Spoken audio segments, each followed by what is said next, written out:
Po slovoch magistra Veri Dupalov, pomoćnika direktora školi, prepodavanja na temi borbi protiv zavisnosti, stalna praksa so školjarami i oni dobre našiveni, a davaju i dobri rezultati, jak na planje zaštiti od hasnovanja dohanu, alkoholu, a okreme drogi.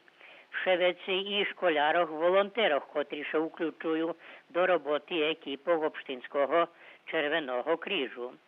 Prepodavanje organizovane za s pomoću nastavnikov Červenog križu i zdravstvenih robotnikov Doma zdravja, a na koncu prisutnim zeljeni jabluka i bomboni.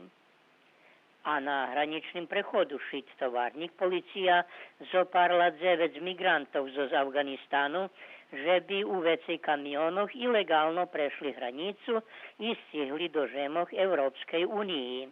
Keď slovo migrantovi, kotri s nožom pokaličal 3 migrantoh z Pakistanu u zvadi u ponzelok u Šidze, on išće nevlapeni.